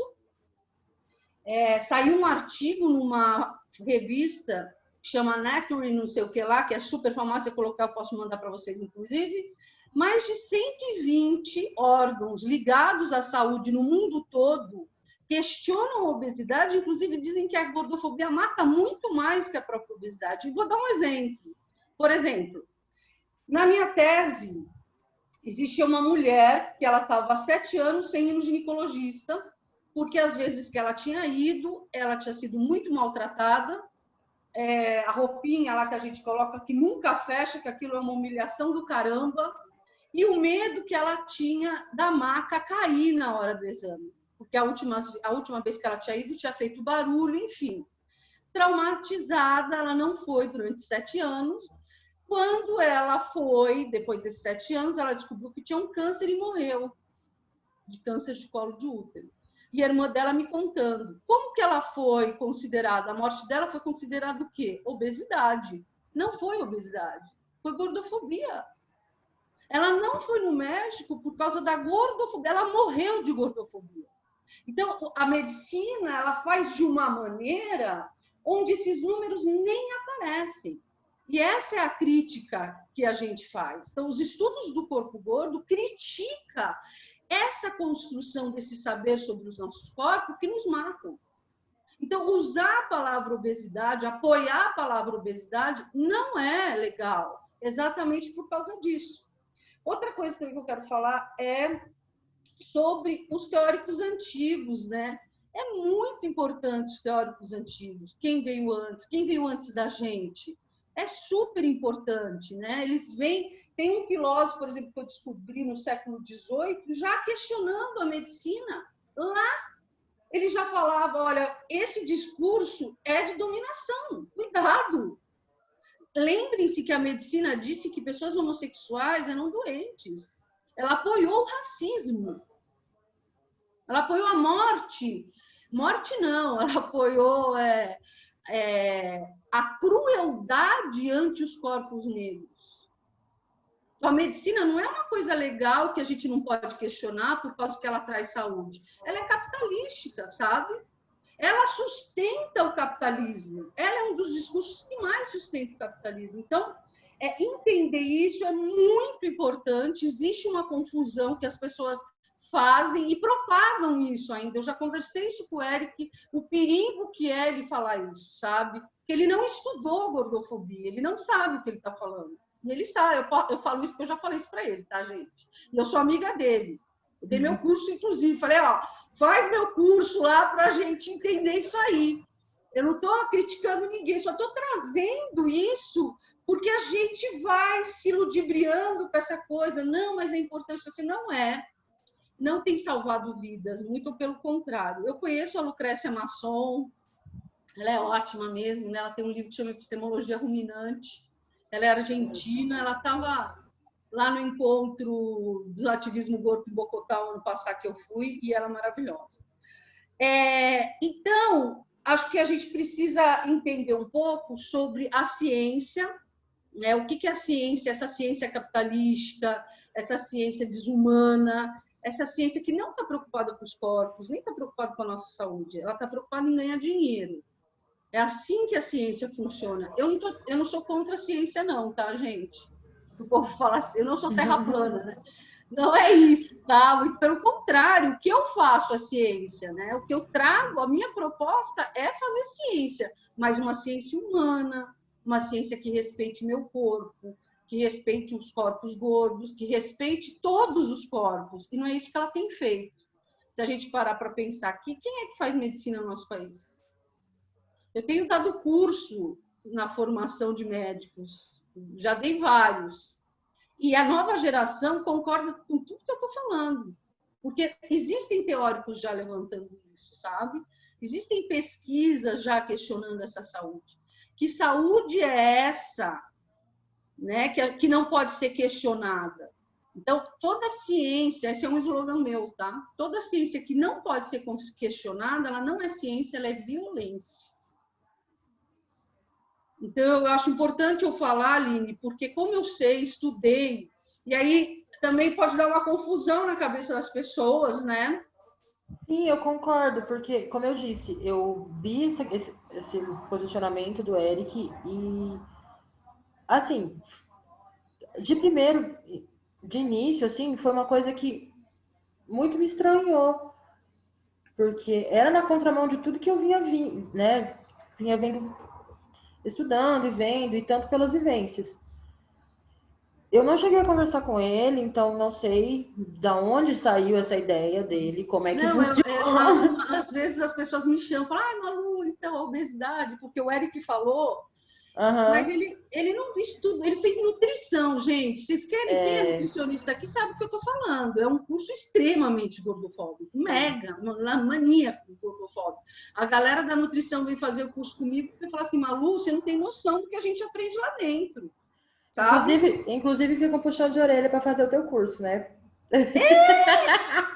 Já aproveitando, Aline, a sua voz, Aline, é muito importante, sabe? Você é uma ativista, cara. Então, as pessoas elas vão ouvir o que você fala. Então, eu já puxei sua orelha, você vai fazer tudo. Depois disso aqui, eu já vou falar com você. Isso, eu queria também fazer só um adendo sobre os teóricos. Eu concordo com você, eles são extremamente necessários, não só os teóricos, mas todas as pessoas que vieram antes da gente, seja no ativismo, nas artes, enfim, tudo. Porque a partir desses registros é que a gente tem como continuar no segmento. Mas eu acho também muito importante poder ter mulheres numa estrutura relativamente similar, que é o Brasil atual, que estão levantando esses questionamentos. Claro que em cima desses pensamentos e dessas escritas que vieram antes, porém, no sentido de entendimento mesmo, sabe? De conseguir tornar isso mais acessível, Sim, é mais isso. Na verdade, acho contemporâneo, que a né? gente fala a mesma coisa. Contextual. Sim. Aí levei uma bronca. Não foi bronca, Aline. Eu sei, foi, tô tipo brincando. assim, é uma responsa. Eu ainda Sim. mandei uma mensagem para a Jéssica. Eu falei, eu vou ter que falar. E a Jéssica só de cara ali, né? Não, é verdade. Tipo assim, eu vou fazer visão grossa, vou fingir que não estou vendo. Não, vou mas é falar. necessário, por favor. Isso é muito legal isso acontecer. Eu também tomo bronca, acontece comigo. Outro dia eu estava numa mesa, a gente estava falando de lugar de fala, tinha uma mulher trans negra, uma negra e eu. E aí a moça falou, a Malu vai primeiro. E aí eu falei, a mulher negra falou, aí chegou a trans e acabou com a gente, né? Tipo assim, até aqui, falando de lugar de fala, eu vou ser a última a falar. Né? Com super razão. Eu falei, poxa, eu nem liguei, pedi desculpa, porque é estrutural mesmo, a gente repete e nem pensa, né? Eu acho que não tem problema a gente errar e tal. E ela estava naquele lugar, como eu estou hoje, ela estava naquele lugar ali de falar para mim, Malu, se toca. Atenção. Eu falo a verdade, desculpa, você que tinha que ter falado. E hoje estou eu aqui, assim por diante, é assim que funciona mesmo. Não, eu achei importante a Malu falar, eu também eu concordo com ela, essa questão do termo obesidade, para mim, sempre foi incômodo, e aí quando eu entendi isso teoricamente, eu achei muito importante, porque repara que as pessoas usam assim, olha, ser gordo tudo bem, mas ser obeso já é demais. Então, a gente volta a cair na questão da patologização. Pessoalmente, eu não gosto do trabalho do Eric, eu não conheço ele como pessoa, mas eu não gosto do trabalho dele, eu acho ele extremamente equivocado, eu acho que ele surfa numa onda que ele não tem propriedade para estar falando sobre isso, apesar dele ser uma pessoa gorda. Eu já vi ele se equivocar inúmeras vezes em grupos de discussão, no Twitter, ele é contra a despatologização do corpo gordo, ele já falou isso mais de uma vez, então assim, para mim uma pessoa que é contra a despatologização não é uma pessoa aliada na luta anti-gordofobia, porque enquanto a gente não despatologizar, enquanto não deixar de ser considerado uma doença pela OMS, enquanto os países, estados, municípios não pararem de receber dinheiro para financiar cirurgias bariátricas, a gente não vai sair desse limbo. Não importa o quão curto é meu cropped, não importa o quão empoderado eu sou, não importa o número estético, artístico que eu faça para o país inteiro assistir, a gente não vai conseguir mudar nada. Então, eu acho extremamente delicada as colocações do Eric, eu não gosto, eu acho que vai muito contrário a tudo aquilo que a gente luta.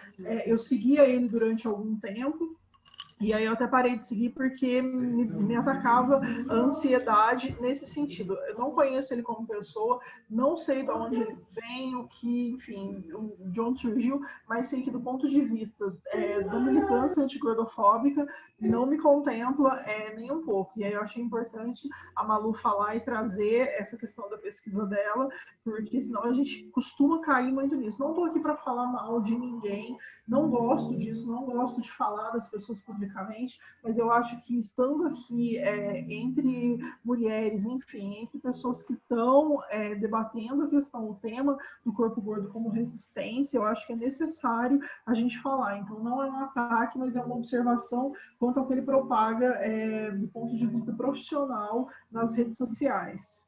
É justamente isso que você levantou, não, a gente não tá, a gente citou tantas pessoas, né, E a gente também tem que desmistificar essa ideia de quando você não concorda com alguém, que é um ataque à pessoa ou ao que ela fala. Mas existem divergências de linhas de pensamento e existem informações erradas, que são coisas totalmente diferentes. Então, é realmente dialogar sobre o que uma pessoa dissemina e como isso afeta outras pessoas. Então, realmente, não é nenhum ataque nem nada. A gente está levantando questões em cima de um argumento. E esse tema é uma responsabilidade, gente. Isso eu falo direto. Falar sobre gordofobia, todo mundo quer falar. Mas a gente tem que ter uma responsabilidade naquilo que a gente fala, porque a gente está falando de vidas. Né? A gente está falando de gente que morre. Então, eu só vou falar se eu carregar comigo essa responsabilidade. Então, o que me pega aqui de falar, de rever, não é nem você, Aline. É não questionar isso que mata pessoas, né? Que me mata quando eu entro dentro de um consultório. Porque eu sou o último grau da obesidade. Eu não sei por que eu não morri e explodi ainda. Você entendeu? Então, eu tenho sempre que explicar porque os meus exames nunca dão nada. Assim, então, assim, dizer que existe obeso e gordo, qual é o limite? Você entendeu? Uma coisa tão fundamentada isso aí, tão nada a ver, e ele não tem essa formação para ele estar falando, né? E também não é a questão dele, é a questão do que a gente veio fazer aqui, que é falar sobre isso. Então, vamos dar um recado. Eu queria fazer uma pergunta. Assim, dentro da militância de vocês, do trabalho de vocês, das pesquisas de vocês ao longo desses anos, o que vocês têm para dizer, para comentar a respeito de uma possível solução, digamos assim, bem entre aspas? Em que medida vocês acham que essa é uma questão que pode ser resolvida, contornada? Eu pergunto também do ponto de vista da produção cultural, como produtora, porque foi um tema que eu e a Aline, nós já conversamos muito sobre como tornar os eventos acessíveis a todos os corpos, a todas as pessoas, sabe? Se de repente as cidades não têm essa estrutura, as empresas não têm esses materiais para alocar, esses equipamentos, sabe? O avião está lá com aquela poltrona, o banco está lá com aquela poltrona, sabe? Para onde a gente precisa ir para começar a realmente conseguir soluções para isso, sabe? Quer começar, Jéssica? Você que é produtora também? Posso começar. Eu achei muito legal a sua pergunta. Eu fico sempre pensando sobre isso, porque como produtora cultural, eu acho que é um grande desafio. Inclusive, queria parabenizar vocês por terem pensado o evento, por terem feito o evento com pessoas gordas, né? Acho que a pandemia trouxe isso de bom, e sem querer romantizar a pandemia, mas o fato da gente conseguir se reunir numa tarde de domingo para trocar sobre isso é muito válido, né? E eu acho que a gente precisa estar sempre muito atento a essas questões, né? Hoje eu estava conversando com a Malu sobre a gente montar um futuro curso e tudo mais, e aí ela me chamou a atenção, ela falou, Jéssica, a gente só elencou até agora mulheres brancas, vou falar com fulano e com fulano, que são mulheres pretas, e não tinha pensado nisso. No entanto, assim, é uma coisa que comumente eu me preocupo, né? Quando eu estou fazendo curadoria e tudo mais, a pensar de fato nisso, a partir do momento de quem a gente vai convidar para ser a atração do evento, mas também qual a acessibilidade disso para outros corpos. Mas eu reconheço que existe toda uma limitação, né? Eu acho que existe uma limitação que, no primeiro momento, é uma limitação orçamentária. Então, depende muito de onde você está fazendo esse evento, para quem, enfim, se tem um contratante bancando isso, se tem uma pessoa que tem mais dinheiro por trás, se tem uma grande entidade, uma prefeitura, enfim, né?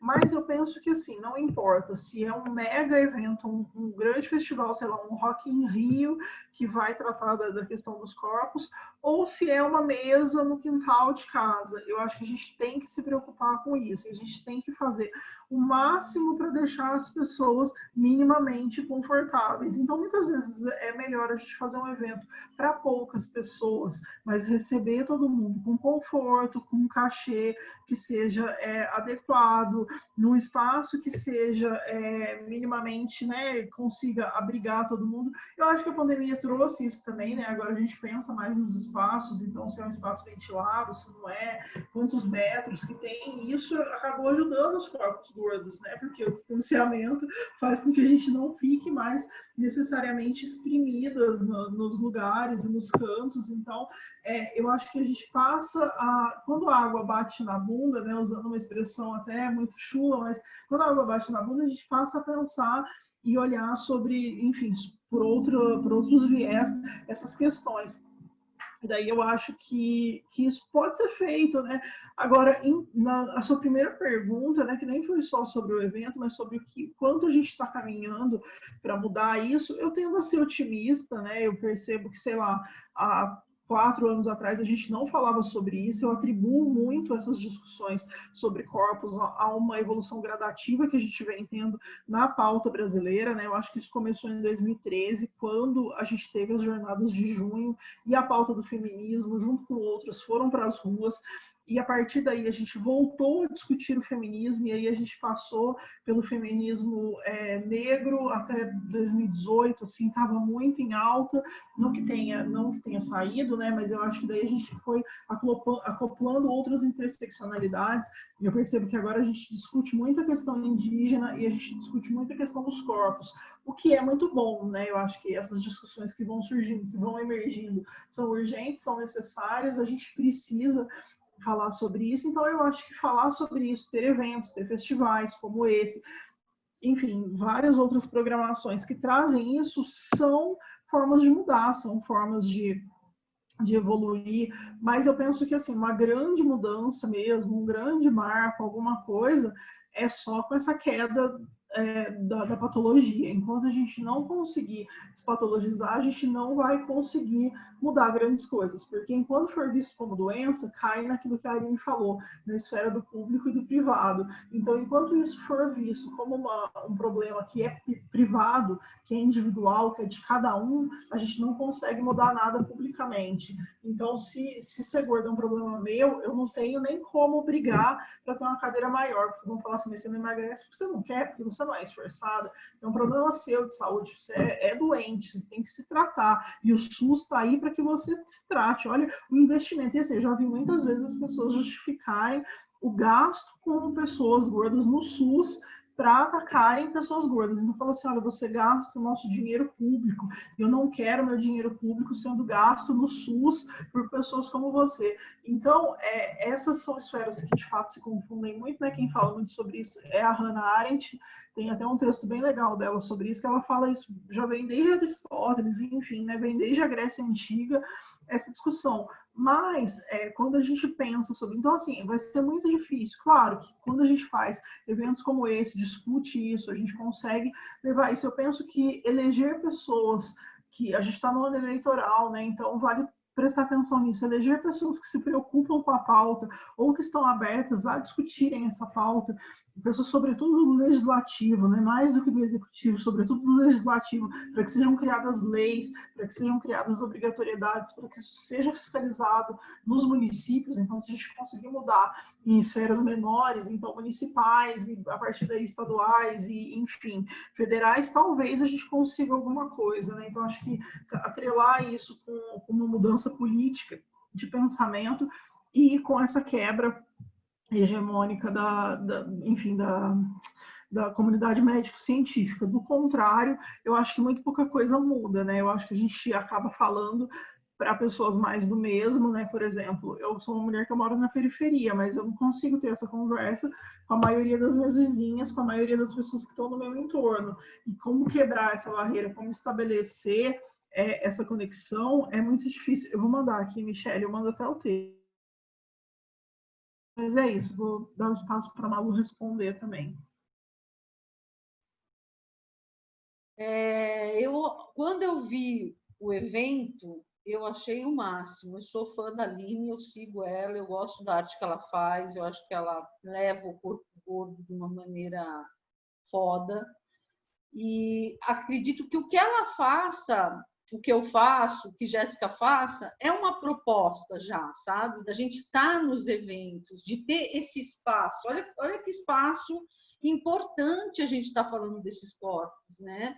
Pensar quando a gente está organizando, vai ter alguma coisa que vai falar sobre o corpo gordo, vai ter alguma apresentação que vai ter. Igual tive a preocupação, a gente tem, né, a preocupação com o corpo preto, com as mulheres trans, os defisas e tal. Como é que a gente vai organizar isso? Como que eu posso colocar essa pauta lá dentro? Porque é necessário, é importante, eu acho que não cabe mais a gente ficar fora, né? Então, trazer esse debate de várias maneiras, tanto na forma artística de uma performance, como um debate, como na literatura que Jéssica faz, como, enfim, várias maneiras. Eu acho que é importante pensar quem organiza os eventos, porque o Corpo Gordo ele se encaixa em qualquer tema. Qualquer tema que você me falar, a gente enfia uma mesa lá bonita sobre o corpo gordo, né? Porque o corpo gordo, os estudos do corpo gordo, ele é transdisciplinar, ele vai além. Você pode estar falando de horta, e eu que tenho por exemplo, uma mini floresta aqui que eu chamo, eu posso falar, eu como mulher gorda, o que a gente planta aqui, sabe? São temas que você nunca imagina que vai ter sempre alguém gordo relacionado a isso, trazendo esse lugar num espaço que ele nunca é visto, né? O corpo gordo ele não é visto nesses espaços, onde já se viu uma mulher gorda comer comidas orgânicas, né? Então, ter essa noção, né, de trazer, de propor, de dar voz para essas mulheres falarem, e homens também, enfim, eu acho que é um caminho. E acho que o caminho também não é só dar a voz, né? É trazer qualidade na discussão, qualidade intelectual. O intelectual não quer dizer que tem que fazer um doutorado igual eu fiz sobre gordofobia, mas de pessoas que estão fazendo esse trabalho, né? Que estão aprendendo. Porque o que eu tenho visto, o caso que a gente viu aqui, né, com o rapaz aí, trazer também a pauta sem estar preparado e fazer tipo um desserviço, entendeu? Então, assim, é uma responsa também. Quem que eu vou trazer? E para isso é legal porque você vai ter que ficar de olho nas pessoas. Você vai ter que fazer a sua pesquisa. E para isso você vai ter que ler algumas coisas, entendeu? E isso é massa, porque você vai se envolver no debate, você vai aprender sobre o debate, e você vai ter um grupo aí de pessoas que vai falar, não, essas pessoas sabem, estudam, estão dentro, né? Então, também tem que trazer qualidade, que às vezes eu acho assim, como é moda, tá meio na modinha ser ativista, não sei se vocês estão percebendo, principalmente nas redes, é ativista de tudo, né? É nego querendo ter barriga, quer ser magro, enfim. Mas ultrapassar isso, sabe? Trazer qualidade para esse debate, para essa proposta, para que a gente possa avançar, porque senão também a gente não avança, né? A gente fica lá naquela areia movediça que não vai, né? Então, isso quero parabenizar aí nesse trabalho, que, pelo que vocês falaram, não é o primeiro ano, então vocês já vêm trabalhando isso, vocês já vêm ocupando um espaço, e trazer esse debate é muito, muito, muito importante, porque, inclusive, as mulheres gordas, elas nunca são contempladas nesses espaços, para elas falarem sobre elas, para elas questionarem, para elas ouvirem sobre elas, né? Nós nunca estamos nesse espaço, né? Você vai em arte, você vai em feiras, dificilmente vai ter alguma coisa ali que é para mulher gorda, que automaticamente onde eu vou lá, ouvi que estão falando sobre o meu corpo, sobre mim. Então, parabéns. Espero que vocês continuem, né? Como a Aline está envolvida, provavelmente. Continue.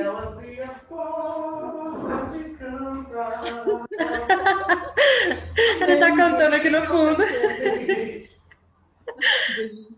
Sobre isso, Malu, eu queria, né? Até a gente estava discutindo isso na abertura do Som em Cena, né? Essa relação de ter espaço. Hoje a gente tem um espaço até interessante aqui em Maringá, porque, claro que eu não venho fazendo isso sozinha, com muitos profissionais envolvidos, pensando sempre nessa estrutura de trabalhar com essas diversidades, né, de diálogo, de experiência. Mas eu não lembro agora, Rachel, quem foi que levantou essa questão. Mas, por exemplo, pensando no viés da arte, né? Eu estou aqui enquanto performer, enquanto ativista que realiza um trabalho, um diálogo que muitas das vezes parte da minha iniciativa, de um trabalho solo que vem se desenvolvendo. Se eu for parar para pensar em 4 anos de formação de artes cênicas na Universidade Estadual de Maringá e mais esse processo de 3, 4 anos pós-formação, falando em ter um espaço enquanto mulher gorda para atuar, para encenar em algo que fosse além da questão do discurso, do diálogo, da cota sobre falar de gordofobia, não existe. Não existiu até então. Então, eu acho que aos poucos a gente vai conseguindo mudar essas estruturas, porque nossos corpos, por mais que sejam, né, ícones públicos para esse diálogo, eles também podem e devem estar em situações cotidianas. Eu estou dizendo isso porque acho que foi o Jefferson aqui no comentário que levantou essa questão sobre afetos e gostar de um corpo gordo, né? Aprender a gostar de um corpo gordo. Eu acho que isso não está só nessa questão do gostar, do bonito, do belo, da solidão de um corpo gordo, mas está também no cotidiano, né? Pensando na minha profissão, por exemplo, é um espaço que muito raramente existe, mas que a gente tem tentado criar possibilidades deles existirem. Para além do diálogo de ser ativista, sabe? Um corpo gordo que está ali representando uma protagonista que seja o romance mais quadradinho de começo, meio e fim, sabe? Então, não sei o que vocês, enfim, pensam ou dialogam sobre isso, mas também queria saber um pouco sobre essa questão, né, das relações, dos afetos, da solidão, nesse sentido.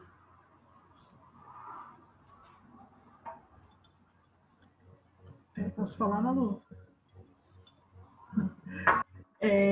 Então, Aline, eu gostei também muito dessa questão. Eu acho que a gente ainda está nesse desafio, né, de conseguir promover eventos em que mulheres gordas consigam falar de temas múltiplos, sem necessariamente passar pelo tema da gordofobia, né? Mas é muito difícil, né? Eu vejo as mulheres pretas se queixando disso com frequência, né? Esses dias eu até achei bem curioso que eu vi uma mulher preta, ela falando que ela estava muito feliz porque ela não tinha fechado nenhum evento para o mês de novembro, né? Que é o mês da consciência negra, porque ela falou que ela cansou, então que ela tinha já conseguido fechar o mês dela antes para não precisar aceitar nenhum evento, para não precisar ficar falando sobre racismo. É uma postura, né? E eu achei curiosa, porque é isso, né? A gente cansa de ser essa cota, né? A gente cansa de falar sempre sobre a mesma coisa. Teve um momento durante a pandemia que eu parei de aceitar convite para live, porque eu não aguentava mais falar disso. Teve uma semana que eu tive live todos os dias e eu repeti basicamente a mesma coisa em todas as lives, e isso é muito cansativo. Primeiro porque, assim, é uma produção intelectual, né? É uma produção, a gente se esforça, igual no caso da Malu, no meu caso, a gente pesquisa isso academicamente, então você dedica um tempo da vida, você lê bastante, você abdica de outras coisas para conseguir produzir esse conhecimento e depois para traduzir ele num conteúdo de rede social que seja acessível para todos, né? Então, assim, é um trabalho triplicado que raramente se recebe por ele. Mas eu acho fundamental que a gente consiga diversificar a pauta, que a gente consiga amplificar isso, que a gente consiga tratar de outros temas, ainda que o recorte de fundo seja os corpos gordos, seja a gordofobia, mas que a gente possa falar sobre arte, que a gente possa falar sobre performance, que eu possa falar sobre a poesia que eu escrevo, que a gente possa, enfim, falar sobre sexualidade, que a gente possa falar sobre isso tudo do nosso lugar de existência, né? Porque senão a gente que combate tanto isso acaba ficando objetificado, né? A gente acaba se tornando um objeto dentro disso tudo, né? Porque daí se vira só um corpo gordo que fala contra aquilo, contra uma coisa, e você vira só aquilo, você passa a ser só aquela pessoa. Você não é mais uma pessoa que gosta de ler, que tem uma contribuição literária para fazer, que gosta de cozinhar, que gosta de plantar os alimentos orgânicos que a Malu planta e colhe no quintal da casa dela. Você vira só aquilo, né? Você não pode ser uma pessoa que gosta de esporte, que gosta de filme, enfim, que gosta de qualquer que seja a coisa que você goste, né? Você passa a ser só aquele corpo gordo que é um corpo militante, e isso é muito cansativo. E aí você perguntou sobre essa solidão, né? Faz um tempo, faz anos já, acho que uns 5 anos, eu li um texto que falava sobre a solidão da mulher que militava, né? Então, e aí eu achei muito curioso, porque ele vinha naquela toada da solidão da mulher negra e tal, mas ele era um texto mais bem-humorado, né? Mas ele falava e tocava em questões que são questões muito espinhosas, né? Ele falava muito sobre como que a gente, quando milita, perde amigos, né? Como que as pessoas deixam de gostar de estar perto da gente, como é cansativo estar em alguns ciclos e como essa solidão ela se torna muito grande, né? E eu venho percebendo isso ao longo do tempo, assim, conforme meu discurso fica mais afiado, conforme eu me aproximo mais de pessoas gordas, o quanto que me foi nocivo ficar perto de tanta gente magra a vida toda, sobretudo na adolescência, no começo da vida adulta, como é violento você ser uma pessoa com amigos magros, assim como é violento você ser preto, só ter amigo branco, ser pobre, só ter amigo rico, enfim.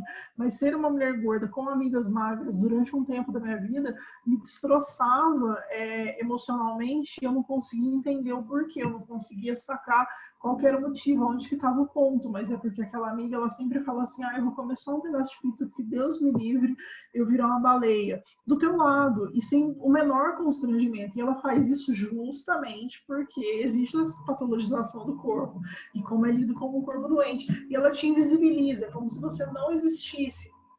E isso é muito doentio, né? E aí ontem, inclusive, teve um episódio assim que uma amiga minha postou uma foto no bar, uma outra amiga comentou assim, nossa, que linda, que magrinha. Aí ela respondeu, por isso que eu te amo. E assim, uma das minhas melhores amigas, se até hoje, ela me conhece há quase 20 anos, se até hoje ela não conseguiu entender que ela não pode reagir assim, porque isso é escroto pra caramba, quando que ela vai entender?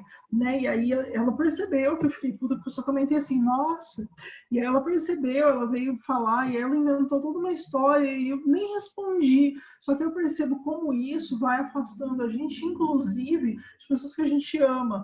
Porque são pessoas que a gente ama, que dizem que ama a gente, mas elas amam sobretudo a magreza. Então, o amor pela magreza, o amor pelo padrão, ele sempre vai ser maior do que o amor pela pessoa gorda. O racismo sempre vai ser... O amor pelo racismo vai ser maior do que o amor pela pessoa preta, e assim sucessivamente. Então, sempre vai ter um mais, sempre vai ter um foi sem querer, sempre vai ter alguma coisa nesse sentido. Só que isso potencializa a solidão, isso aumenta, isso te joga num limbo de solidão que eu honestamente não sei como romper com ele. A única coisa que eu sei do ponto de vista da minha vida é que eu não pretendo mais fazer nenhum tipo de esforço para caber em lugares que são menores do que eu. Então, eu só quero ocupar lugares onde eu possa me esparramar, onde eu possa ser eu mesma, sem medo de ser feliz, sem precisar performar o que quer que seja, sem precisar me fazer X ou Y, A ou B, sem precisar pagar de magra sendo gorda, sem precisar rir de piada gordofóbica, suportar aquilo por salário, por amizade, por amor, pelo que quer que seja, ainda que o preço disso seja a solidão.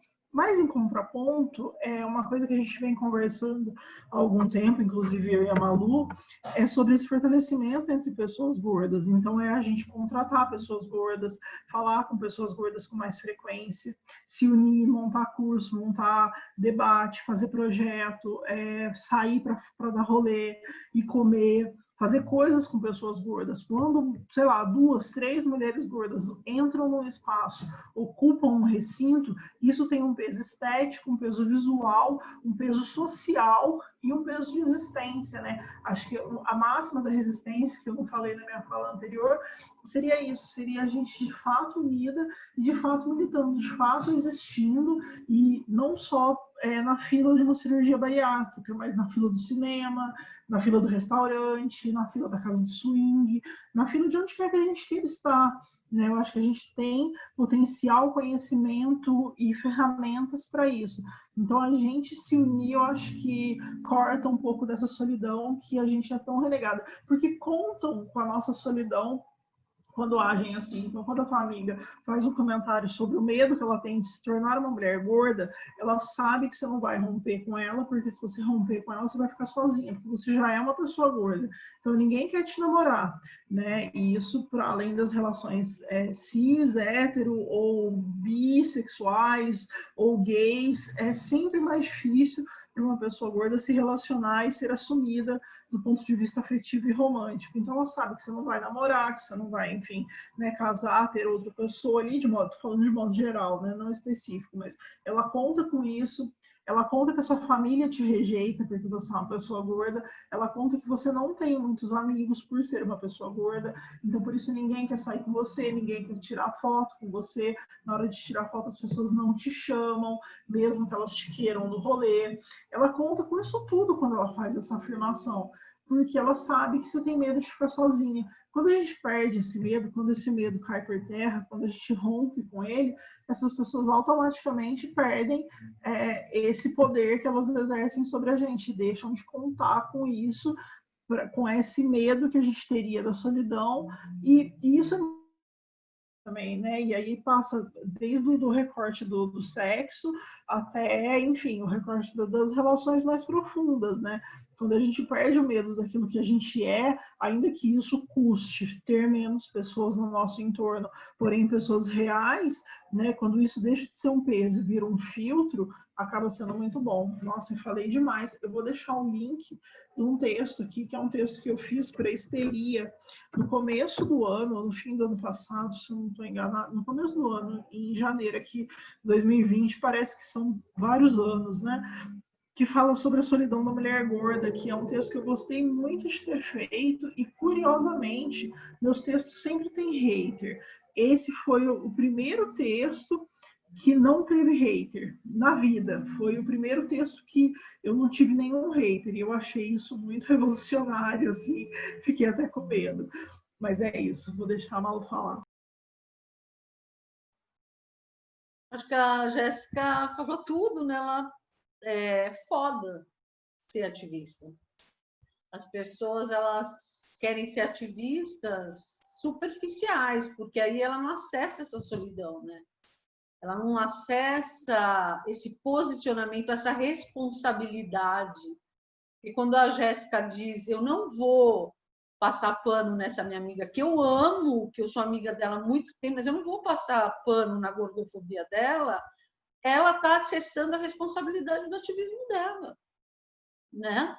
Porque se eu passo pano, pô, eu estou aqui estudando, lutando, falando, escrevendo, e aí quando acontece eu falo assim, não, essa aqui tudo bem. Não, é essa responsabilidade que eu digo. E essa responsabilidade, como todas, na maioria das vezes, tem consequências, né? E a consequência é das pessoas se afastarem mesmo de você. Primeiro que você vira uma chata, né? Você é uma chata. Olha, eu não posso nem ser gordofóbica com ela agora.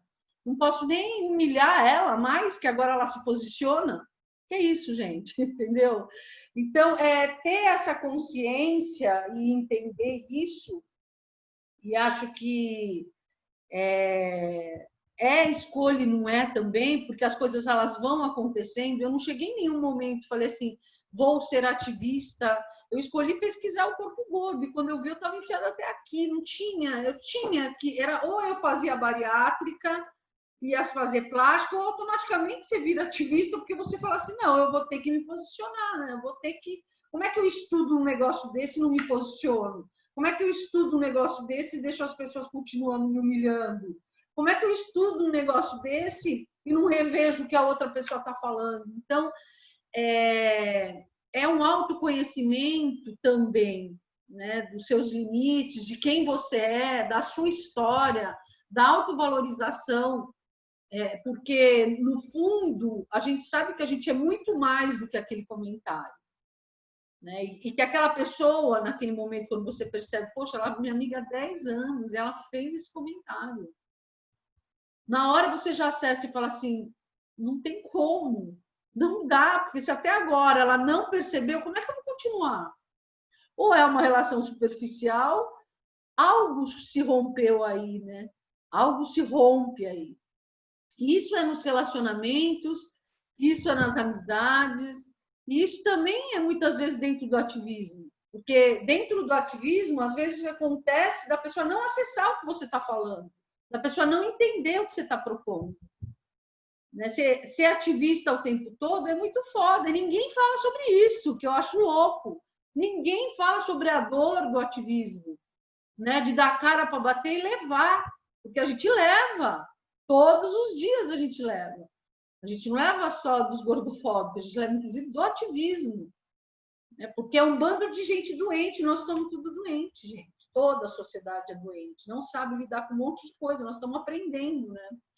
Então, é uma solidão verdadeira e acredito também, como a Jéssica, eu tenho até um nome para isso, que é gordosfera, que é um sentimento, né? Eu falo que é um conceito de sentimento, que eu experimentei poucas vezes na minha vida. Eu experimentei no primeiro encontro latino-americano do ativismo gordo em Bogotá, onde a gente andava em 15 mulheres gordas maiores na rua, a gente entrava no hotel, a gente ia no bar, a gente ia dançar funk, a gente ia comer juntas, dando risada, sabe? Felizes ali. E também experimentei isso em Rio Preto, nós fomos fazer um evento de Terra Gorda, eu e Jéssica, mais o Rap Plus Size, mais a Cláudia, mais a Fernanda, e a gente sentiu isso, né, todas nós. E foi daí, inclusive, que eu tirei o conceito gordosfera e comecei a falar sobre ele. Então, esse pertencimento é muito importante, né? Ele me fortalece. Aí veio a pandemia e fudeu tudo, né? Mas é um sentimento que você volta com uma força, gente. Todas nós, porque depois nós comentamos com a Jéssica, como você está se sentindo? Eu me sentindo forte, estou me sentindo bem, né? Os nossos olhares falavam, e a gente acordava todo dia feliz para ir tomar café da manhã para a gente falar sobre as nossas dores. Ó, aquele lá está me olhando. Assim, é um acesso onde eu não tenho como trocar isso se não for outra pessoa gorda. Se não for outra, não tem. Como é que eu vou falar isso com uma pessoa, né? Eu acho que esse sentimento de gordosfera, ele entra muito naquilo do diálogo, né? Porque é diferente, você tá num ambiente onde todas se entendem, todas... Assim, basta você olhar para o lado que a pessoa já vai entender o que você está falando. Então, é um reconhecimento, é uma formação de grupo, né? Desse se reconhecer no espaço e no outro. Que eu já experimentei algumas vezes, né? Tenho consciência do nome, do conceito, por você, mas é uma sensação incrível de você poder existir para além do fato de ter que militar, sabe? De ter que colocar a sua posição ali e cobrar sua existência naquele grupo. Ficar na defesa, né? Porque geralmente a gente está na defesa, porque Sim. A gente é o tempo todo maltratado, humilhado, então a gente sempre está numa defesa, ali você se libera, e aí você também cria uma ligação que é inquebrável, inclusive, sabe? Porque a outra, você até vê o defeito das outras, porque todo mundo tem defeito, todo mundo, você até não concorda, mas você é uma ligação que você fez com a outra pessoa que é inquebrável, porque você sentiu fazendo parte. Agora, eu esperar 40 anos, 47 anos da minha vida para eu sentir isso, é muito foda, a gente pensa. Sabe? Que as pessoas magras, brancas, talvez sintam o tempo todo. Talvez o que a gente está falando aqui é uma bobeira, né? Porque para alguns corpos, tipo assim, o que tem? Para a gente, isso é negado a vida toda. Eu, na minha infância, não tive crianças gordas perto de mim, na minha adolescência, não tive nunca. E eu sempre tentei emagrecer. Eu fui entender que eu não tinha que emagrecer, que meu corpo não era magro e chega de tanto sofrimento, velha, né, velha, mas bem mais na fase adulta. Então, antes disso, eu nem sabia que corpo que eu tinha. Então, é essa solidão, mesmo no ativismo ou fora dele, né? A gente está sempre sozinho. Agora, sobre relacionamento, eu vejo a sexualidade de um outro ponto de vista, que tem a ver com teoria queer também, tem a ver com contra-sexualidade. Tá tudo uma merda. O que construíram pra gente de afetividade, de sexualidade, de homem e mulher, é uma bosta. Isso acaba com qualquer um, não é só com a mulher gorda. A sexualidade é uma violência para a mulher, sabe? É uma bosta. E aí, quando você saca isso, e quando você percebe que o gozar ele é muito além do que algo entrando em você, machacando, sabe? Que no final alguém ali vai se satisfazer, entre aspas, muda também a sua relação com as pessoas, com o tudo, né? Com quem você quer viver sua vida. Ali naquela mesa onde estava eu, Jéssica, ali foi um gozo para mim. Durante dias eu gozei. De verdade. Eu gozei com aquilo. Então, assim, o que é que ensinam para mim que é um gozo? É um pau entrando num negócio fazendo assim, que ele vai desaguar, acabou. Não é. Então, reconstruir também essa concepção de gozo, de sexualidade, de parceria, né? Às vezes eu estou com meu companheiro dando risada, é um gozo também. Entendem isso? É meio louco, né?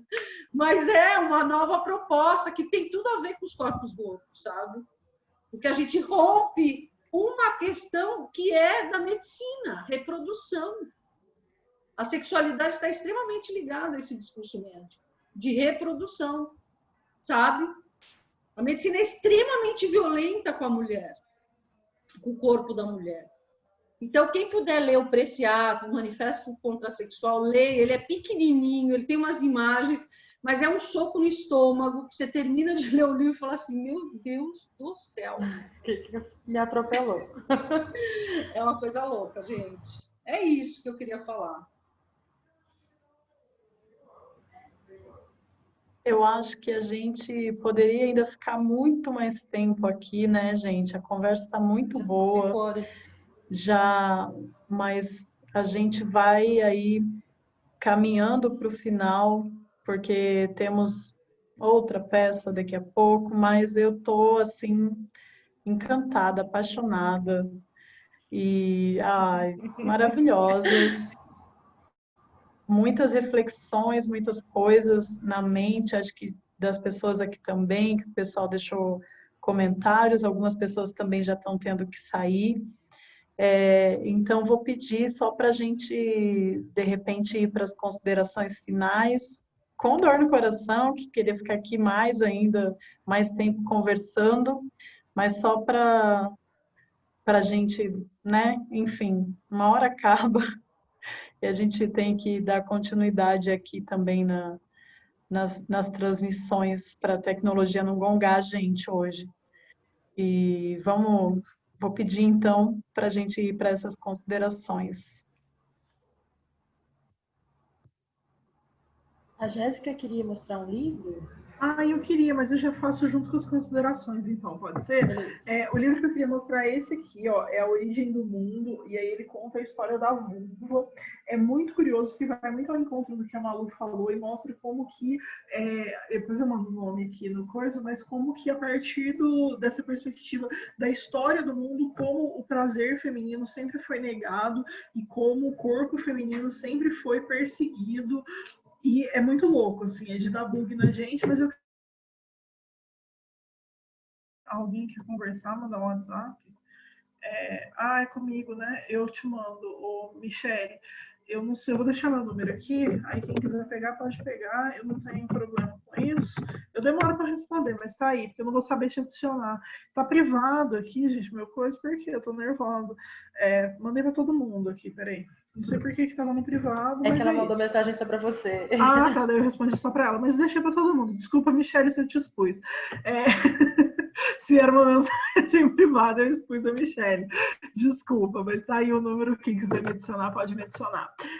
Eu queria agradecer a todo mundo, queria agradecer pelo convite, pela possibilidade da troca, agradecer a Malu, porque toda vez que eu escuto ela, eu aprendo muito, foi ela que me indicou para estar aqui, parabenizar vocês pela disposição de fazer o evento, pela força, porque eu sei que não é fácil bancar um evento, fazer, montar, enfim, construir toda essa proposta é sempre muito difícil, lidar com tudo que um evento envolve, ainda que ele seja online, é super exaustivo.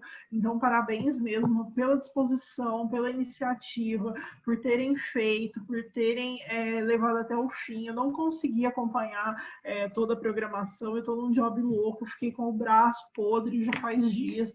Então, assim, o tempo que eu tenho, eu estou descansando, mas estou muito feliz de estar aqui, foi muito enriquecedor para mim. Eu acho que nesse finalzinho que a Malu falou, e é muito emocionante a gente pensar nisso, e eu acho que esse grupo trouxe isso, né? Essa sensação de gordosfera, ainda que virtual, ele conseguiu trazer. Então é isso, super obrigada mesmo, de coração, vida longa aí ao Só em Cena, eu espero que tenham eventos presenciais para a gente poder ir para Maringá e poder se abraçar e poder tomar uma cerveja no bar e poder falar disso tudo presencialmente. Eu acho que a experiência vai ser outra, né? Online a gente fica regulando aqui as coisas, mas espero que a gente consiga. É isso, um super beijo para todos, valeu pela escuta, por tudo.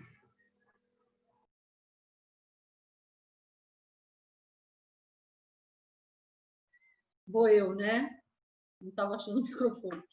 Gente, eu acho isso que a Jéssica falou, a gordosfera rolou aqui, né? A gente se abriu aí, né? A gente colocou coisas e se sentiu parte, né? Então foi uma conversa assim sincera, né? Uma conversa honesta de dentro mesmo. A gente conseguiu afetar, sendo afetada, trazer esses afetos, né? E isso não tem preço. É muito legal quando rola isso na mesa, é massa demais. Então, eu estou super feliz com o convite. Quero agradecer todo mundo que se inscreveu, que veio. Vai ficar gravado, né? Teve gente que me mandou mensagem. Ah, não consegui, não sei o que. Eu falei, vai ficar gravado sem saber, mas estou vendo que está gravando. Então, vai ter gente que vai ver depois também. Isso é muito importante, né? Ter esse debate, que as pessoas tenham acesso. Queria agradecer de ouvir a Jéssica, ouvir a Aline, né? É sempre bom a gente trocar, a gente ouvir, a gente se afinar. Eu nunca tinha participado com a Jéssica já várias vezes, mas com a Aline eu não tinha participado. É muito legal, porque a gente cria aí essa relação, né? essa força, essa gordosfera, e é importante pra caramba, porque nós não somos muitas. Então, quando a gente se encontra, é o encontro, né? Como eu falei, é o acontecimento lá do Lazarato. Eu vi que a Perla levantou a mão, eu não sei se ela quer fazer uma pergunta. Se ela quiser, eu abro aí minhas considerações finais para ela fazer, porque eu acho importante se você ficou com alguma dúvida. Quer, Perla?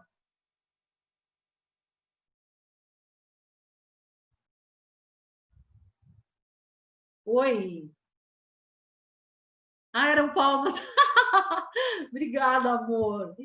Obrigada mesmo. É porque eu fico com uma sensação quando alguém, né, põe a mão, tipo assim, eu quero falar, por favor, é importante. Então, se tiver alguém aí que quiser, pode falar, tá? Senão, a gente termina. Então, é isso, agradecimento. Isso que a Jéssica falou seria muito importante se a gente conseguisse fazer pessoalmente, né? Mostrar os nossos corpos políticos aí em cena mesmo. Isso é outra coisa, é uma força grande, né? Inclusive as pessoas verem os corpos gordos em outras situações, que não é triste, doente, infeliz, chorando e tal. Então é isso. Obrigada, Aline, pela parceria, pelo convite. Ao pessoal que está organizando também, que carinhoso. Tem a moça que falava comigo, a Raquel. Deixa eu ver se é Raquel mesmo, que eu erro os nomes. A Raquel é você, dos dois com ela que tá falando? Tá diferente, hein? Rachel, Rachel, ela vai... Rachel, ainda bem que é você, porque assim eu posso falar para você. Você foi uma fofa desde o começo, com uma paciência, porque eu estava corrida, eu respondia no outro dia.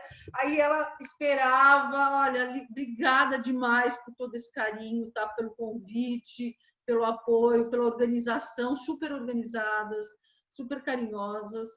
Parabéns aí para vocês, viu? Muita força. Obrigada, beijo para todo mundo.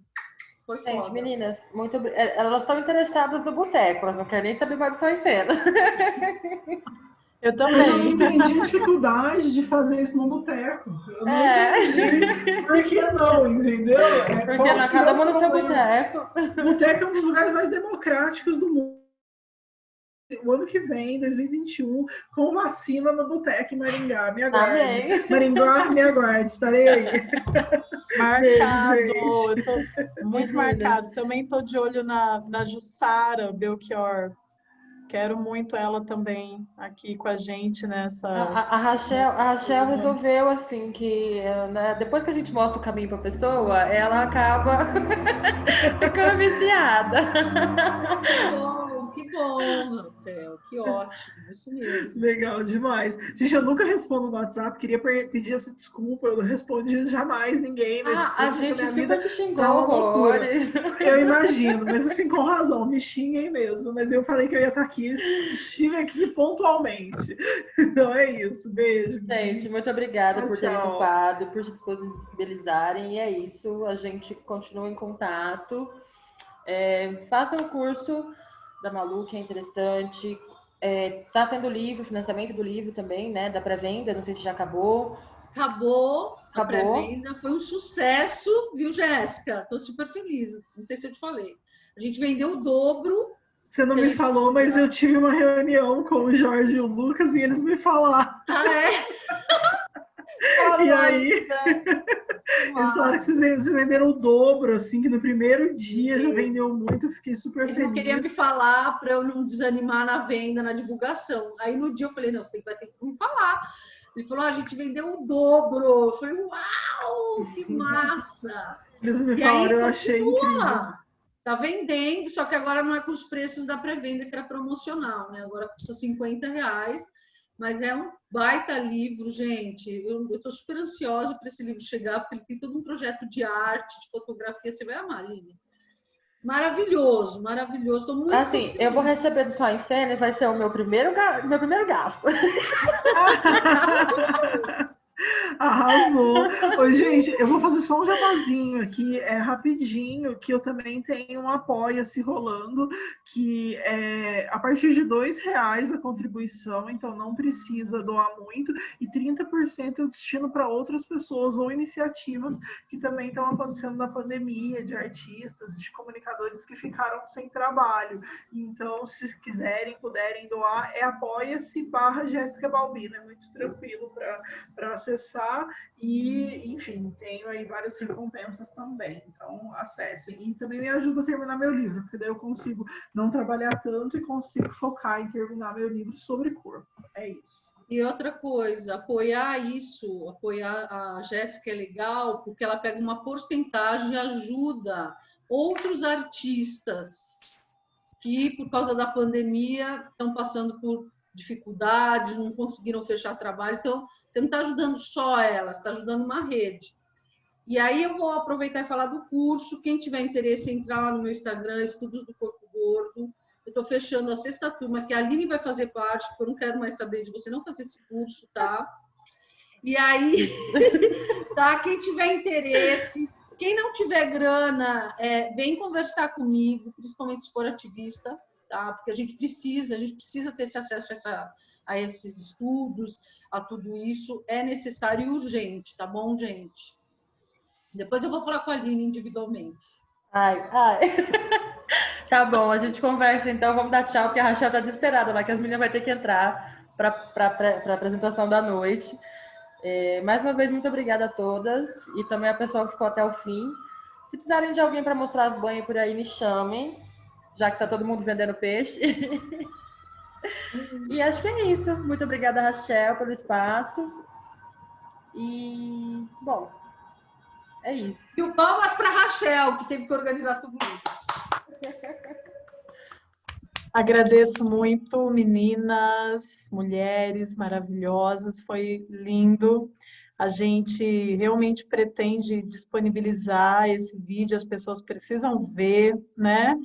E passo o link para vocês, a gente vai compartilhando, segue se falando, planejando 2021, né? Porque a vida segue, essa pandemia tem que acabar em algum momento, e o boteco, né, gente? Com certeza. Vamos planejar um boteco e aí a gente faz alguma ação antes também. Claro, gordofobia no boteco. É onde mais Então. tem também, inclusive. E é isso. A gente finaliza aqui, então, agradecendo todos que acompanharam os comentários, né? A gente não conseguiu também comentar os comentários, mas foram lidos. E muito obrigada. A gente finaliza exibindo novamente as poesias, né? Então, tchau, beijos para vocês, obrigada por Tchau, tudo. queridas.